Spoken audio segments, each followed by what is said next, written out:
Ladies and gentlemen, welcome to the second episode of the EJMast Plus podcast. I'm your host, Elson Mast, and today I have my cousin Josh Keim with me. He's never done anything like this before, so this is kind of his first rodeo, and it'd be my second episode on this podcast, so it might be a wild ride, but we're going to have a good time here. You can introduce yourself now.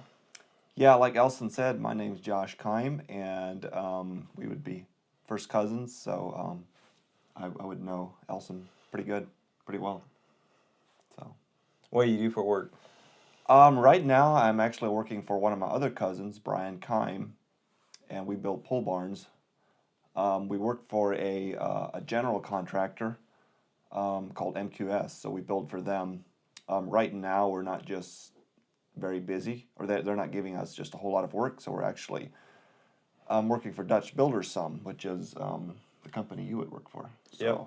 But I'm actually, that's what I'm doing right now, but I'm looking at something else as well. So, or I'm looking at starting a new job possibly in the next month. So. All right, good deal. Hopefully that works out for you with your new job there. Maybe you want to tell us what a pole barn is for those that don't know. Your normal, typical pole barn would be you would dig holes, and it can be anywhere from the pole barns can be any size, anywhere from 50 wide, 100 long, or 20 wide, 50 long, or whatever. And then of course it depends how big it is, depends on how many holes you dig, and normally the posts would be every 8 feet. Yeah, every 8 feet.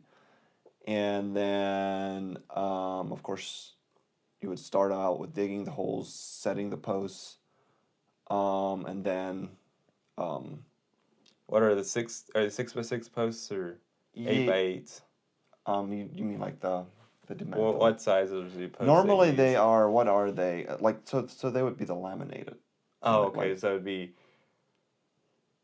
See. They would be like 3 2x6s. Three 2x6s. Like, put so together. Basically, be a 6x6 post. Yeah, it'd be a 6. And then pretty much. You'd yeah, have one concrete down on the bottom end, right? Yeah, normally we either put Sackcrete on the bottom or we put the concrete cookies. Yeah. Put those on the bottom. And then set the headers, put the headers up, and of course set trusses. Normally the trusses are every 4 foot. Then put purlins on the trusses. And what's a purlin? a purlin, yeah, maybe I should explain that. That is basically the sheeting that goes on top of the trusses, 2x4s, and those would go on every 2 foot, and then your metal would go on top of that. And those would run the opposite way of the trusses. Yeah. So if the truss is this way, it would run that way, and then you screw your metal into that for the roof. Yeah. And most times on your pole barns, you'd have metal roof and metal sides, right? Yes, that would be your typical pole barn: metal roof, metal sides, and most of them would have like a 12-inch overhang. Some of them have wider overhangs, but should I tell them what an overhang is? It's like the thing that sticks out. Like, essentially, your roof comes down, and instead of ending at your wall, it goes out another 12 inches. Yeah, just makes the building look better, for sure. Yeah, it really does. Yeah. Like he might have said earlier, I'm not quite sure, but I work in the office there at Dutch Builders, and I used to work out in doing the houses for Dutch Builders, and now I'm in the office, which this time of the year I'm really grateful for, because you could probably tell us a little bit about the mud that we have around here. It's pretty bad with the clay and stuff. Yeah, for sure. Especially this time of the year, winter, going into spring. It just, we get rain. We had some snow melt, and it just actually the past week hasn't been terrible. But yeah, I mean, if and it depends on the location, but if you do get in a like a low spot or a wet spot, I mean, it just makes work a lot harder, and it just makes it a lot more difficult. You can't get as much done. It's more depressing. Yeah, it is. And like, especially down here in Brown County area, we got like clay, so you're slogging around, and this clump of clay starts growing on your boot, and it's not great. And it gets on your ladders, on your metal, and it just makes everything difficult. So that's the downside of building or construction in the wintertime or springtime. So yeah, so I enjoy working there in the office pretty good. I do some of the prints and do some pay some of the subcontractors and stuff like that. Okay, I think that's about all we have to say about our work right now. Before he started working for Brian, he had been to Faith Mission Home for a while. If you want to explain Faith Mission to us, that'd be great. Yeah, Faith Mission Home is basically it's a home, a place for special needs children, intellectually disabled children. I call them God's special children, handicapped children. And yeah, it's just a place where it's not a nursing home. It's most of the students, they call them students because It's like a Christian mission, right? yeah, it's a Christian mission. And they call them students, and yeah, the reason they don't want to call them residents because it sounds more like a nursing home, so they call them students. And it's basically it's a training place, a training facility where they have different classes. It's just a place where these special children can go to learn very simple, practical applications of life, and just to have a better life. They basically help them have the best life they can. Yeah, yeah. Can you kind of tell us where it's located? Yeah, it is located in Free Union, Virginia, which is close to Charlottesville, Virginia. Charlottesville would be a pretty big town, city. And it is, but it is not in town, of course. It's like, yeah, it's the opposite of in town. It's back in, it's actually located in the Blue Ridge Mountains. There in kind of the Shenandoah Valley there, which the Shenandoah Valley would be probably a half hour away, but kind of in that. You go over the mountaintop, right? Yeah, to get to the Shenandoah Valley. So, how long were you at Faith Mission? It's basically a volunteer position, right? You don't really get paid. Yeah, it's mostly volunteer. You do get paid a small salary, which is not much, and I think it has to do with legal reasons. I believe I'm not sure they have to pay you just a little bit, but it's not much. And yeah, how long was I there? I was there for 14 months. It was from April of 23 to June of 24. So yeah, it was just over a year that I was there. And we're recording this on March 8th of 25, so you would have been back for close to, what, 3/4 of a year or so? Yeah, let's see. Yeah, something like that. Something Yeah. like that. So, kind of what did your day look like as working there at Faith Mission? Yeah. So I guess I'll tell them about initially when I got there. Yeah. So initially when I got there in April, I was the groundskeeper. And kind of what that looked like was, so I talked about earlier that it's back in the mountains, back in the Blue Ridge Mountains. So there's trees everywhere, and the whole thing is kind of on the side of a mountain. So there's just a lot of work that has to be done. Whether a tree falls down, to clean it up, branches might fall down, and you have to clean all those up. And since it's on the side of a mountain, there's a lot of banks. And a lot of those banks have like grass on them, and so you can't mow them, so you have to weed eat. And there's a lot of weed eating that goes on. So I did a lot of that. But when I got there initially, they were working on a barn, or they were trying to finish a barn, a new building. They called it the barn. But the exterior was mostly done, but there was a lot of interior work that had to be done. And even though I was the groundskeeper, I helped a lot on the barn, and I would have worked alongside the building guy, the guy that took care of all the buildings, like the maintenance, or not the maintenance guy, kept up the building. So I would have worked with him a lot when I was groundskeeper, and I had that position for 4 months. For 1 month? 4 months. 4 months. Until middle of August. Till middle of August. And that's when my position changed. Did you all get the barn done in that time, or was a it? lot of it, but the work still continued after that. Just the small finishing. You want to kind of describe what the barn was used for? What did it look like on the interior and stuff like that? Yeah. Well, you've seen the barn. So the barn is what would you call that type of barn? Like.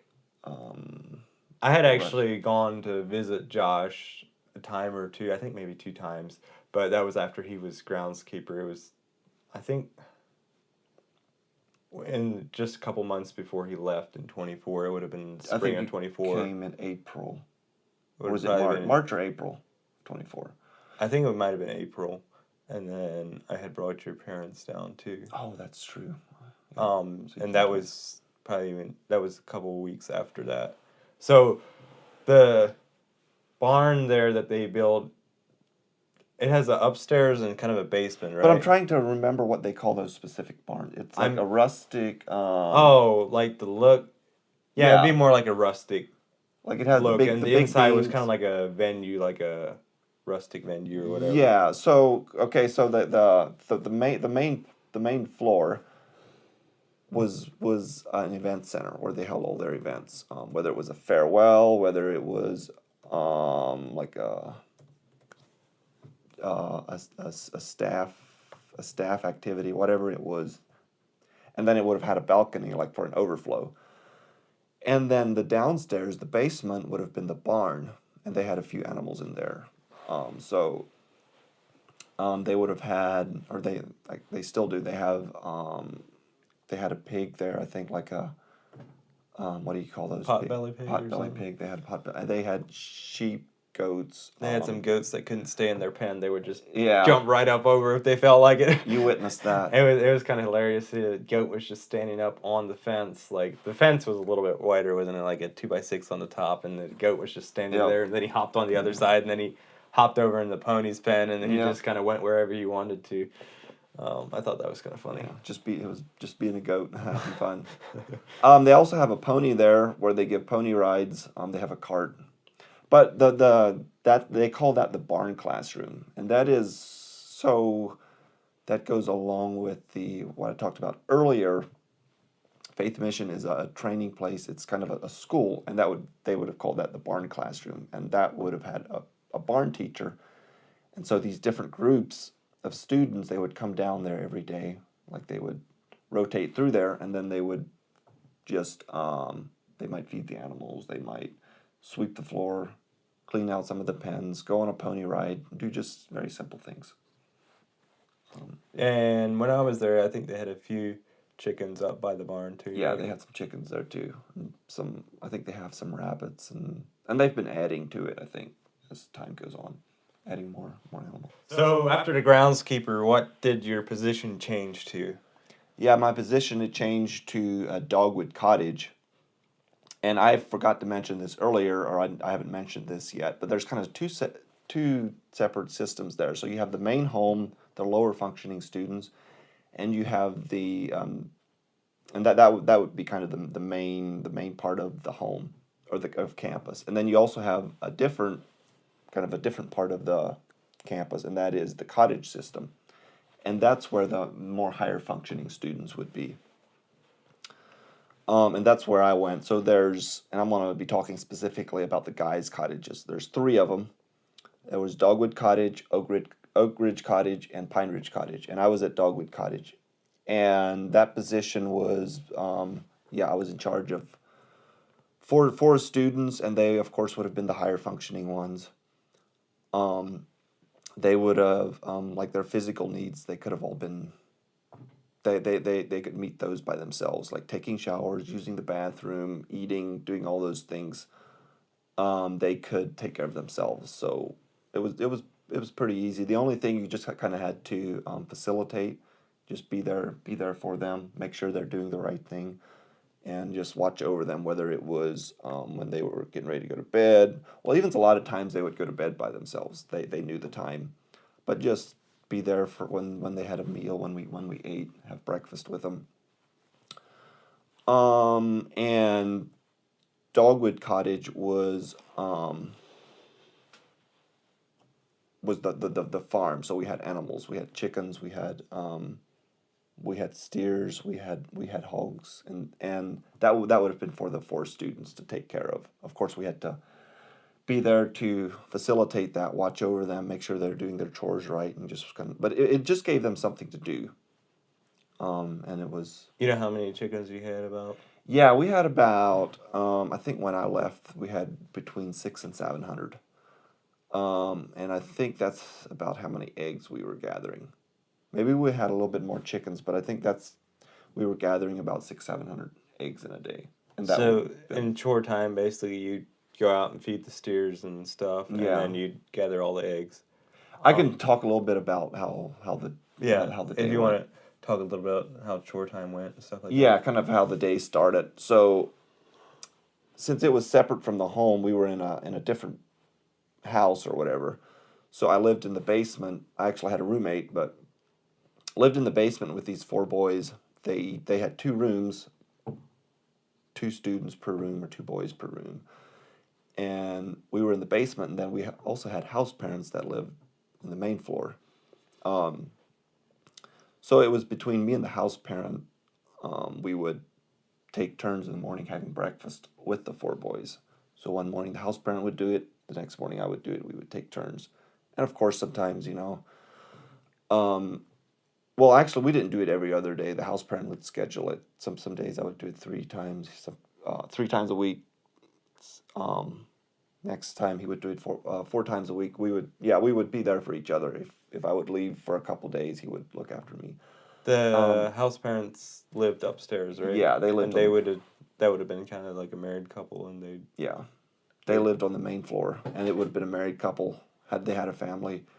The house parents that were there when I was there was Conrad and Katrina Heggie. So after breakfast we had devotions, just a short Bible story. We had prayer. Trying to think here. And normally at breakfast, we would have either cereal, we would have eggs, toast, and the boys actually got to take turns to decide what they want for breakfast. So maybe one morning, one of the boys would want eggs and toast. The next morning, one of the other boys would want a cereal. So they got to decide what they want. It just kind of gave them, it made them feel more like they were a part of it, I guess. So, and then right after breakfast, they would have a few things they would do. Maybe, they would take turns, washing the dishes or clearing the table. They were assigned to on different days to do different things. So they did that, and then 8 o'clock. So the morning started at 6:30. This was through the week. Weekends it was a little bit different. Through the week it was during the week it was 6:30, and then 6:30 to 8 o'clock was breakfast time and just kind of getting ready for the day. 8 o'clock is when the day began, and then we would go out and we would do different things. We might clean a fence row. We might have made some wood, cut some wood, cleaned up hillsides, and just did different things. Maybe would have done something with the steers, like looked after them, or it was just general farm work. And then at 10:30 is when the morning chores were. They were a little bit later, but from 10:30 to about 11:30, quarter till 12 is when chores were. So it would be gathering the eggs, feeding the steers, feeding the hogs, and especially in the morning, the biggest part, the biggest part of the morning was actually cleaning all of the eggs. So we gathered most of the eggs in the morning. Like I said earlier, 600-700 of them, and then of course those would all have had to been cleaned, washed. So that took a little. You washed all the yeah. eggs, and then you sold them right to local. Yeah, we would sell them to local stores. And then you would have used some for meals at the home, right? Yeah, some of them. But there was actually one of the other cottages also had just they would have had not near as many chickens. Maybe they would have gathered 100 or so eggs in a day, and a lot of those would have been provided for the home. So they would have had more for the home, and you would have supplied the lack or whatever, and most of yours would have got sold. Yeah, and that was for an income for the home. And also we, out of 600-700 eggs in a day, you get some broken ones, you get some that are too big, that are too small. We have to grade all those. So those, of course, would have used there. Mm-hmm. So after chore time. After chore time was lunchtime, and over lunch.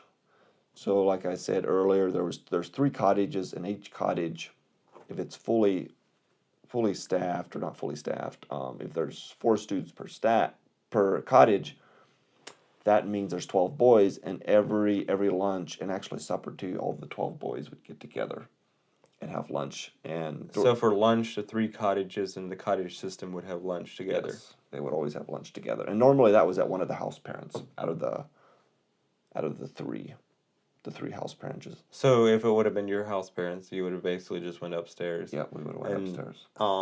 If it would have been at one of the others, you would have went a little bit up the road. Yeah. It's all.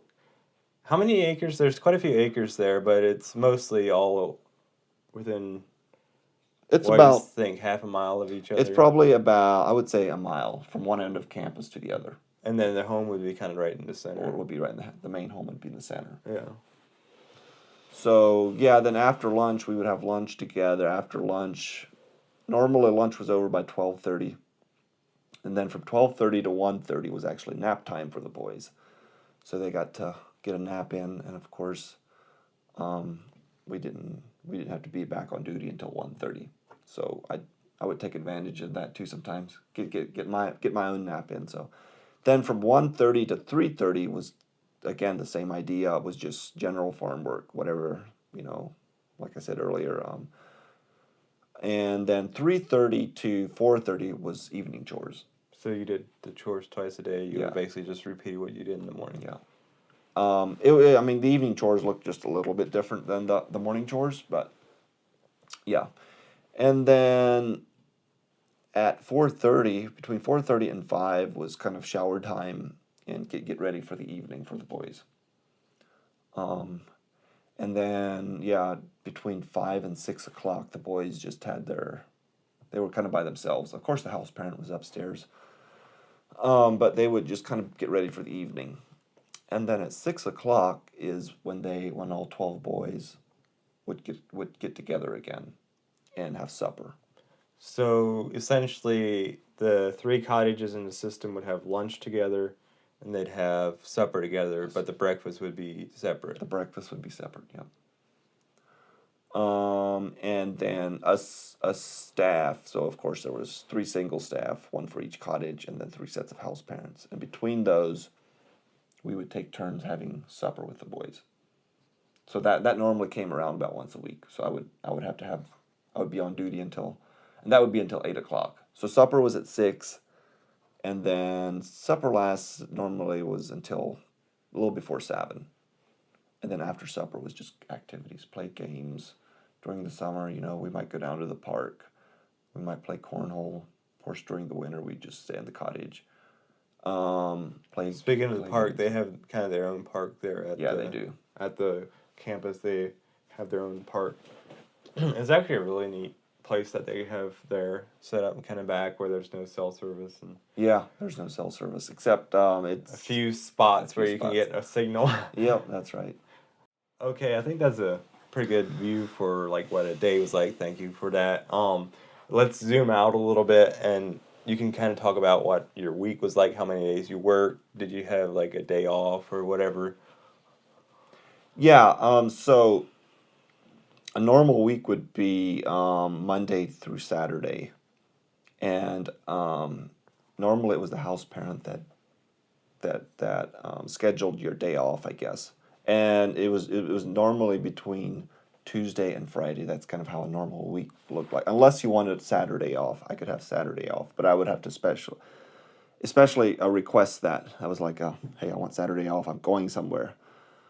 But normally I would be on duty every Saturday as long as I was there. And and then Sundays I would normally work or be on duty one Sunday a month. So out of 4 Sundays, I would only have to work one, which was pretty nice, because we would normally divide it up between 4 single staff. So that would come out once a week. And once a month. You had 1 day off per week. It basically, you said. Yeah, we would have 1 day off a week. Yeah. Did you have like a group that all had a day off at the same time, or how was that? Or like, what was your day off activities? Yeah. Actually, the house parent. No, I don't think I had said that. The house parent scheduled my day off. It would have been the dean. The dean of staff would have organized that, scheduled that. But yeah, and something else that I should maybe add is there's about approximately over the time that I was there was approximately I think 50 single staff there. So that's a lot of single staff. That was between the home and the cottage system. So out of all those 50, you have to divide them up in 4 days. So you might be on a day off with let's say or that probably or normally between five to 10 people, sometimes more. And then every Sunday night we would get together because we could see on our schedule. The schedule would come out normally Thursday or Friday the week before, so we could tell whose day off we were. Like we could all see who was. Kind of see who your group was going to be. Yeah, and so we would have a meeting Sunday nights to decide, hey, do we want to go here? Do we want to do this? Or if someone wanted to, they could do like their own thing, take off by themselves. And normally that didn't happen unless someone would be away or like want to go visit someone or like do their own thing. But normally everyone did it like collectively as a group. And that the things that we did, the day offs, we did anything from we would go rafting, we would go to Washington, D.C. Washington, D.C. was about 2 hours away. It was just a fun thing to do. You would go into the city and do the different museums, go see the Capitol, so we would do that. We would go hiking. We would go pontooning. Sometimes we would just go like maybe to another city, Baltimore or Richmond, or just go shopping. Or so, I don't think I ever did this, but some of them might have went like e-biking or it. Yeah, just kind of a day when you can take off and do whatever. Yep. And when we went to visit Josh, we actually went up to DC the first time and went through the Capitol and stuff like that. Had a really that was good a fun time. Yeah, had a really good time there. I think that should cover Faith Mission pretty good. I mean, I'm sure there's a ton more we could talk about as far as like there's all kinds of positions and stuff, but that's kind of what you did there. Yeah. And so also you get a certain amount of vacation days, right? That you can kind of pull whenever you want to go. That's right. I didn't mention that. So in a year, you get 14 vacation days. And then they have a few books that they require you to read. And if you read that book, I think it might just be one. If you read that book, you get an extra vacation day. If you don't read that book, you actually lose one. Oh, okay. So it goes from either 13 or 15. So it's a really good incentive to read a book. Yeah. And actually then there's one required one. There's two that are optional. Okay. But you have to read both of those, and then I think you get 1 or 2 more vacation days. And so you also get, I think, 6 sick days in a year. And if you don't use any of those, you get an extra vacation day. And I don't think I used any of my sick days. So in all, I think I got 15 or 16 vacation days, if I remember right. So essentially you could use your day off to travel somewhere, right? And then just maybe pull like 1 or 2 vacation days and travel back, and then be there for a day and travel back in a day. Yeah. And then it wouldn't take as many vacation days if you'd use your day off as a traveling day. It was something you kind of had to all figure out. Yeah. And you use a weekend. And even the schedule between the main home and the cottage was different. So I actually had a little bit of an advantage because I was at the cottage. So I think that should, like I said, kind of wrap up Faith Mission. What did you do once you got back from Faith Mission? Yeah, so when I got back, I came back here to Brown County, where I live, for I think it was about 2 weeks, and then I did work for Brian, the person I'm working for now, for those 2 weeks, and then I actually went out to Indiana, Kokomo, Indiana, for 2 weeks, and worked for one of my other cousins, Mast, and he needed some extra help. So he does metal roofs, right? Yeah, he does metal roofs. So I went out there for 2 weeks, and so that was about a month I was at home. I came back, and then I think it was about maybe half a week later, is when I went out west to Washington, Oregon. It was kind of right on the line of Washington and Oregon. And there's a harvest crew out there that does wheat straw harvesting. And so I was on that crew, that harvest crew, for about 2 months, end of July until end of September. So basically, the wheat would have been taken off, and then you would have just been baling the straw. Yeah, we would have just been. So when the combines go through and harvest the wheat, they leave a stubble, and that's what we would have been harvesting, and that makes the straw. How many people were on your crew, and kind of what was your position there on the harvest crew? Yeah, so most of the people that were working there would have actually been from the east, and they would have came out kind of like I did. But there were a few local people that were helping as well. But there was 5 of us specifically from the east that came out to help. And 3 of them would have been baling. They had the big square balers, and they would have had these big V rakes mounted right on the front of the square balers, so they could have they were actually able to rake and bale at the same time. So they did that, and of course, they were the big bales. I think they were the 3x4s. How much do they weigh? Do you know? I think they weigh right around 1,200 pounds For one bale. for one bale. Yeah, they were heavy. Like they really. So you're saying 3 foot by 4 foot, or Yeah, I think that's the kind of the somewhere in that area. Dimensions. And they weigh around 1,200 pounds. Yeah. So And my position, I did not do any baling. I actually was a stacker, and I had this trailer machine on the back of my tractor where I would go out, and I was able to pick up 12 bales and put them on the back of my piece of machinery that I had on the back of my. It's called a stacker, and I was able to pick up 12 bales, and that would have all been done out of the tractor. And then you took them to the middle of the field and kind of stacked them for the semis that would haul them out then, right? Yeah, we had like a big stack yard, and once I had 12 bales, you were able to dump them like on a neat pile, and somewhere convenient where the truckers could come and pick up the bales. So, and that's what I would do all day. I think one of the first weeks you were there, you had a fire going on or something. You were saying, they made you a fireman for a little bit. That was like actually the first day I got there, they had a fire, and it's something they have to watch out for every year. Is these fires, and it happens mostly in the balers. Like it's so dry out there, so much dust going on, that it just gets so hot that just starts to spark. Especially with like straw burns really easy if it's dry. Yeah. How many acres did it burn? Do you know? Or? That time, I'm not even sure. I mean, it was since it's so big out there. It's the acres. There's more acreage than you think, but you can kind of see the whole spot. So I don't know, 20, 30 maybe. Yeah.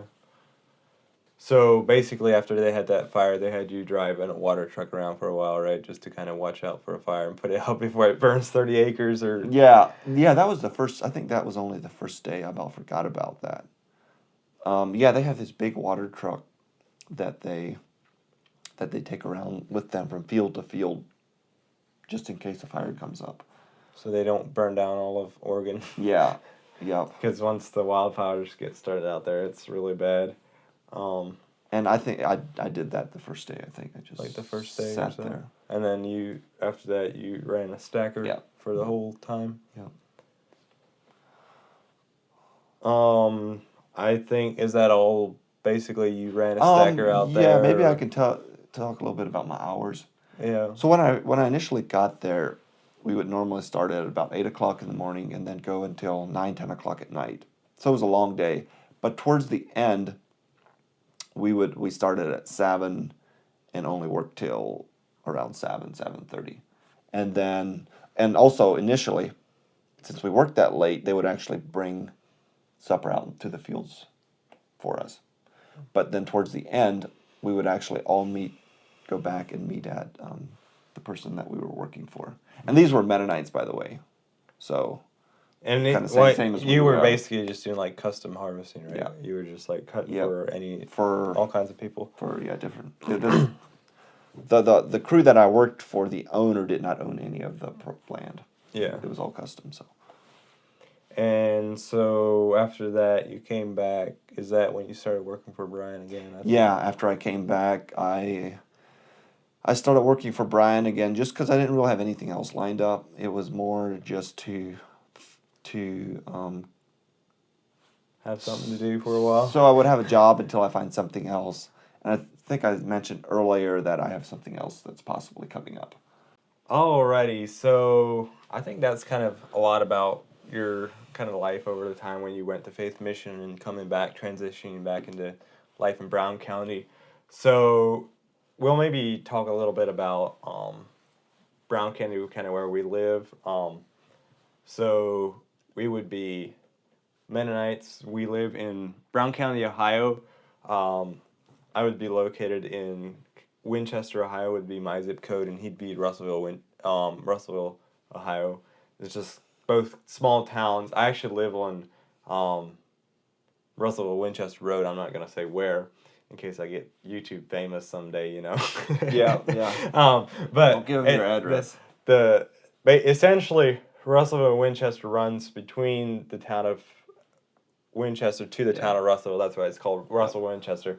And if you go out west or somewhere and you tell them that you live on Russellville Winchester Road, they give you a kind of funny look and ask if you can spell that for them. Yeah. And it's kind of a problem because some of the online fields where they ask for your address, they say that the Russellville Winchester is too long of a road name, and that doesn't exist. So you have to. A lot of times what you do then is just shorten it to Russ Win Road, and then it still works as an address. But a lot of the roads around here are really kind of weird. Like we have Ash Ridge, Arnheim, and like they decided to just name them whatever towns they run between. Yep. And you have a trailer home over in Russellville, right? Yeah, I own a very small property over in Russellville. I'm not even going to say the road name I live on, but because it's so small that they find you. Yeah. No, I just own a small property. I have a double wide in the garage. So. And then our church would be over it'll be on US 62. Yeah. That'd be a little bit of a bigger road.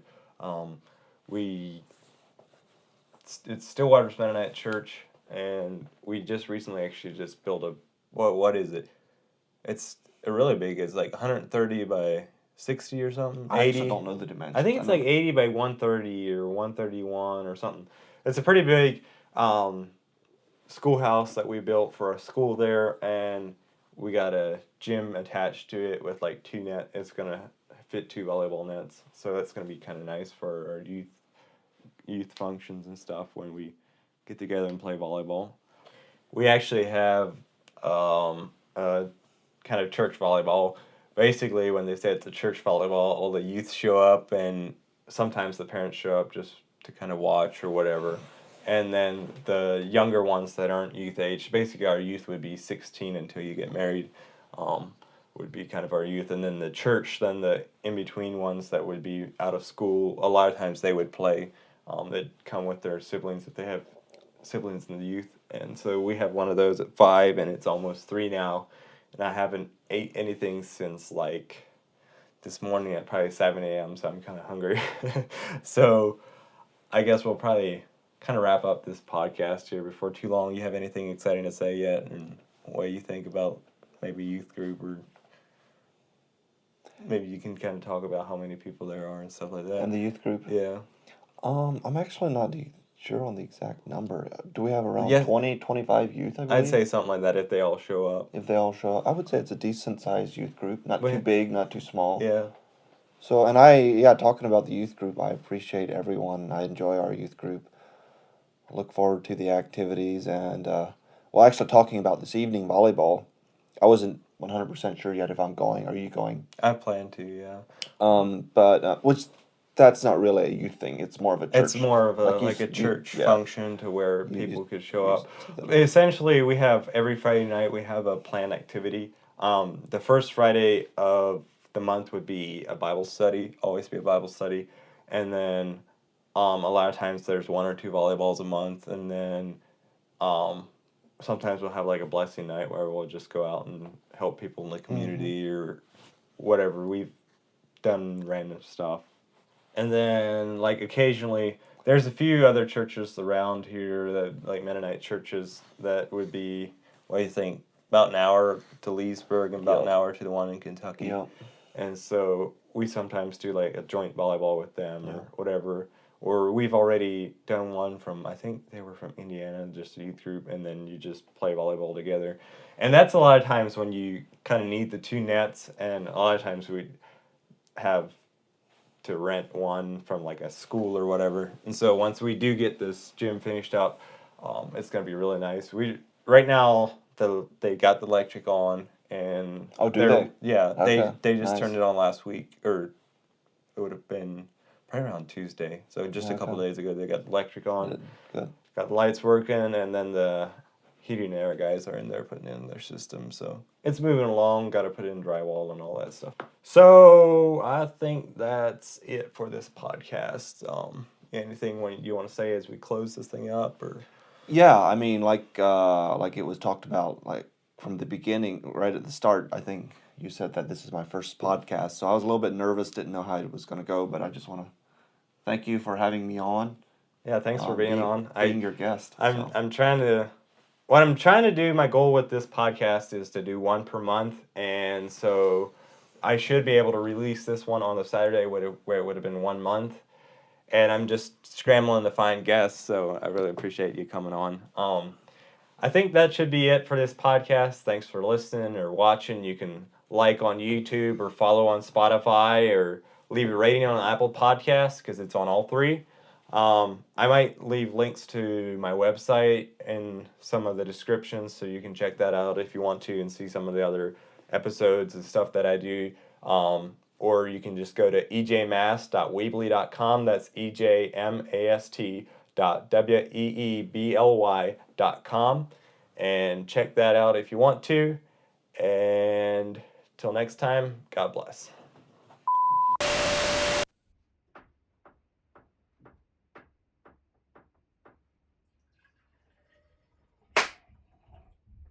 Actually, I'll wait until you stop pouring water.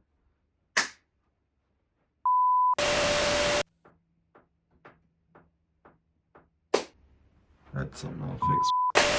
1, 2, 3, and then that gives me a place to cut the audio and video together. And then I'm gonna go. Ladies and gentlemen, welcome to the 2nd episode of the EJCast. No, and then it's a blooper. Ladies and gentlemen, welcome to the 2nd episode of the EJMast Plus podcast. Today I have my cousin Josh Keim with me. He's going to introduce himself and maybe tell us a little bit what he does for work and stuff like that. And then you go and you say who you are and kind of what you do for work and whatever. Okay, so what I want you to do, see this little red button? Click that.